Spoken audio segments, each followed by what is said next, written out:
வணக்கம், வெல்கம். இது சிம்பிளி சமையல். நான் உங்கள் ரேகா. எல்லோரும் நலமுடன் இருக்க இறைவனை வேண்டுகிறேன். இன்றைக்கி நம்ம பார்க்க போகிறது ஒரு அருமையான சைட் டிஷ்.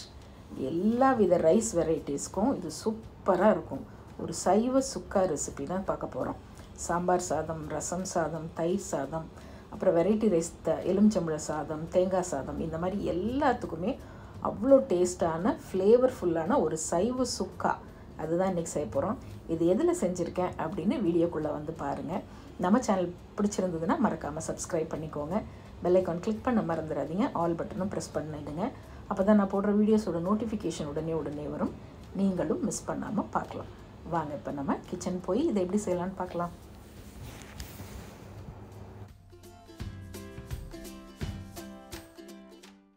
நான் இன்றைக்கி இரும்பு எண்ணெய் சட்டி வச்சுருக்கேன். அதில் ஒரு 2-2.5 டேபிள் ஸ்பூன் எண்ணெய் ஊற்றிருக்கேன்.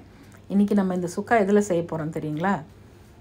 உருளைக்கிழங்கு, சோயா சங்க்ஸு, அப்புறம் மொச்சை, இது எல்லாமே வேக வச்சு எடுத்து வச்சாச்சு. உருளைக்கிழங்கு வேக வச்சு கட் பண்ணி வச்சுருக்கேன். மொச்சை பயிரும் வேக வச்சு வச்சாருக்கு. சோயா மட்டும் கொதிக்கிற தண்ணியில் ஒரு 5 நிமிஷம் போட்டு நல்லா புழிஞ்சிட்டு எடுத்து வச்சுருக்கேன். இப்போ ஃபஸ்ட்டு அந்த எண்ணெயில் ஒரு 7-8 பல் பூண்டு, கொஞ்சம் சோம்பு, அதை 1-2 கல்லில் தட்டி உள்ளே போட்டாச்சு. ஏன் இந்த சோம்பும் இந்த பூண்டும் சேர்க்குறேன்னா, இப்போ உருளைக்கிழங்கு சோயாவாக இருக்கட்டும், மொச்சையாக இருக்கட்டும், சில பேருக்கு அது அந்த கேஸ்ட்ரிக் ப்ராப்ளம் வர்றதுக்கு வாய்ப்பு இருக்குது, கேஸ் வரும் அப்படின்னு. அவங்களுக்காக இந்த பூண்டும் சோம்பும் சேர்த்து இடித்து போட்டு செஞ்சோம்னா இதில் அந்த சாப்பிட்டாலும் உங்களுக்கு அந்த கேஸ் தொந்தரவு வராது. இப்போ அடுத்தது ரொம்ப முக்கியமானது இந்த சின்ன வெங்காயம். ஒரு 100 கிராம் சின்ன வெங்காயம், ஒரு பெரிய வெங்காயம், கொஞ்சம் கருவேப்பிலை. எப்பயுமே இந்த ஆத்தென்டிக்கான மட்டன் சுக்கா, சிக்கன் சுக்காலாம் செய்யும் போது சின்ன வெங்காயத்தில் தான் ஃபுல்லாக செய்வாங்க.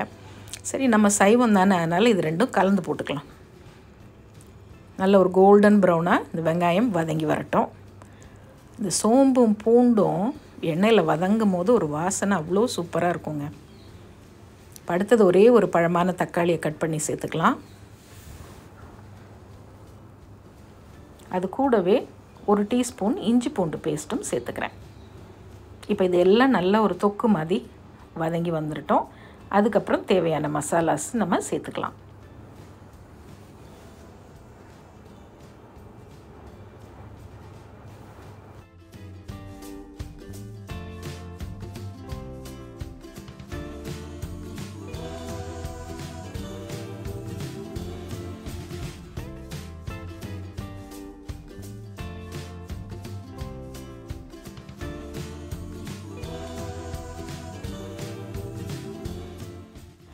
நாம் இன்றைக்கி இதில் போட போகிறது நம்மளுடைய செந்தூர் மசாலாலேருந்து மதுரை சுக்கா மசாலா.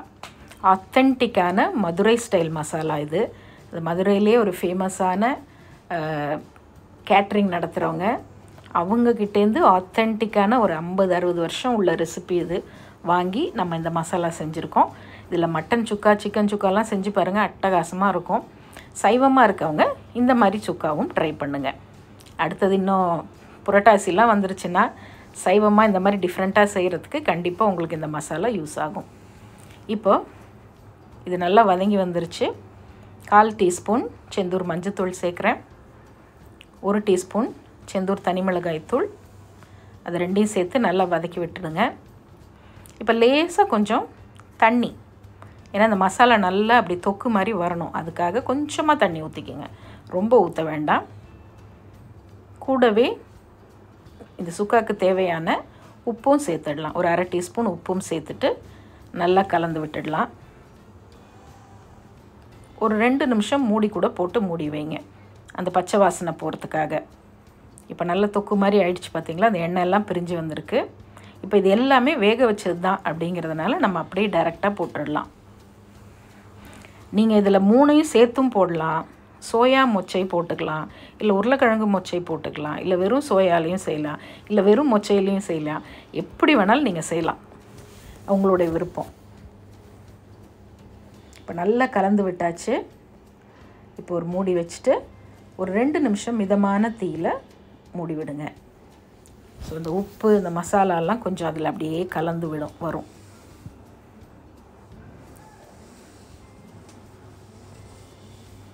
ஸோ அதுக்கப்புறமா 2 நிமிஷம் கழித்து ஓப்பன் பண்ணி விட்டுட்டு இப்போது ஒரு 1 டேபிள் ஸ்பூன் இல்லை 1.25 டேபிள் ஸ்பூன் அளவு நம்மளுடைய செந்தூர் சுக்கா மசாலா, மதுரை சுக்கா மசாலா அதை போட்டுக்குங்க.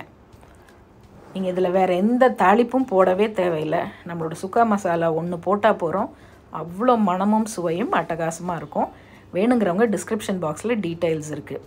25 வகையான மசாலாஸ் இருக்குது. விதவிதமாக நம்மளுடைய சவுத் இண்டியன்லேயே வேறு ஒரு ஊர்லேயும் ஒரு வெரைட்டி இருக்கும் பாருங்கள். அந்த மாதிரி நம்மளுடைய மசாலாஸ் வச்சு நீங்கள் வெரைட்டியாக ஈஸியாக சமைக்கலாம், டேஸ்டியாக சமைக்கலாம். இப்போ நல்லா எல்லாத்தையும் கலந்து விட்டாச்சு. மசாலா போட்டு அப்படி கலக்கும் போதே நல்ல வாசனையாக இருக்கும்.